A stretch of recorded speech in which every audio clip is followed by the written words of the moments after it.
पति पत्नी के रिश्ते के बारे में शिव महापुराण क्या सिखाता है। शिव महापुराण में चंचुला और बिंदु की कहानी है। इन दोनों की शादी हो गई थी।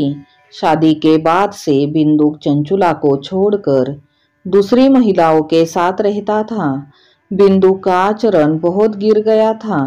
बहुत समय तक चंचुला ने पति की गलतियों को नजरअंदाज किया और धैर्य रखा। पति को सुधारने की कोशिश की, लेकिन बिंदु का आचरण नहीं सुधरा।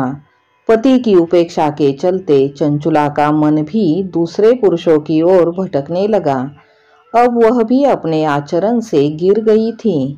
पति पत्नी दोनों ने एक दूसरे का भरोसा तोड़ दिया था। कुछ दिनों के बाद बीमारी की वजह से बिंदु मर गया और अब चंचुला अकेली रह गई। एक दिन उसे प्रायश्चित हुआ कि मैंने पति की तरह ही गलत काम किए हैं। इस पछतावे के बाद चंचुला ने शिवपुराण की कथा सुनी। शिव कथा सुनने से मन शांत रहता है। वह शिवजी की भक्ति करने लगी थी। जब चंचुला की मृत्यु हुई तो उसकी आत्मा शिवलोक पहुंची।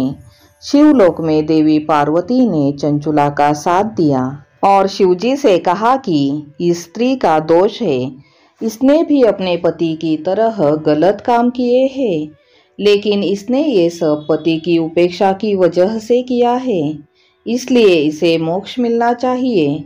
इसके बाद शिवजी और देवी पार्वती ने बिंदु चंचुला की आत्माओं से कहा कि वैवाहिक जीवन में पति पत्नी को एक दूसरे के लिए विश्वास और ईमानदारी रखनी चाहिए। शिव पार्वती की बातें सुनकर दोनों को अपनी गलतियों का पछतावा हुआ और उन्होंने भगवान से क्षमा याचना की।